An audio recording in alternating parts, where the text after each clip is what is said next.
we begin is reflection. Take a quiet moment to settle your mind and open your heart. Life often places us in situations where we are hurt, misunderstood, or disappointed by others. In those moments, forgiveness can feel difficult, even impossible. Yet the message of the gospel invites us to see forgiveness not as weakness, but as a path to freedom and peace.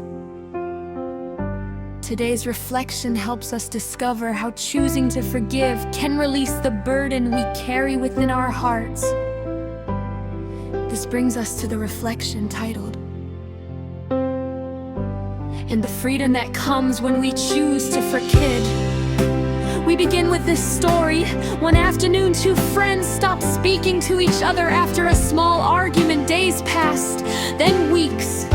Each one waited for the other to apologize first. The silence grew heavier than the argument itself. One evening, one of them finally said, "I am tired of carrying this anger."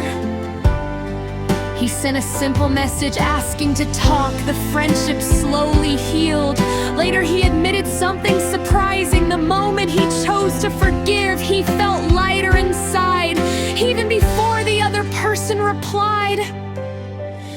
Have you ever noticed that refusing to forgive often hurts the heart that holds the anger more than the person who caused it?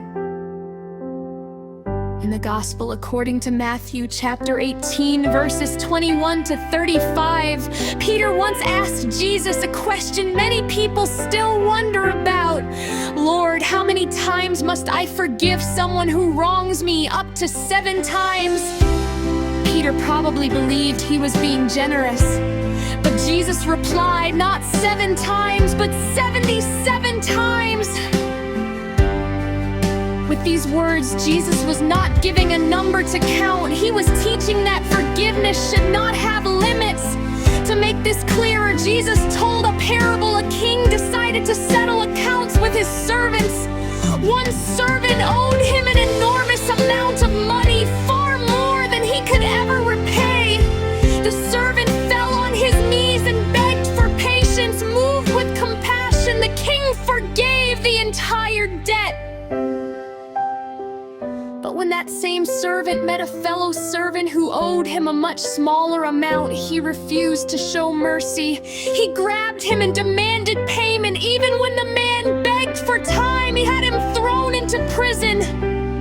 When the king heard about this, he was deeply disappointed. The servant had received great mercy, but refused to share even a little of it.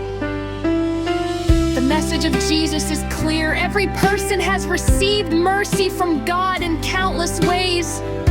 When we remember this, forgiveness becomes possible. It may not always be easy, especially when wounds are deep, but forgiveness frees the heart from bitterness and opens space for healing.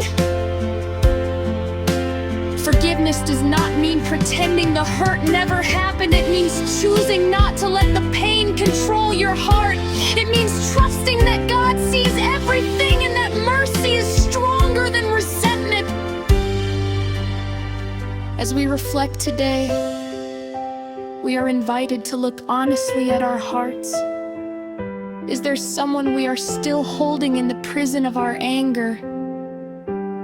Could the freedom we seek begin with the courage to forgive?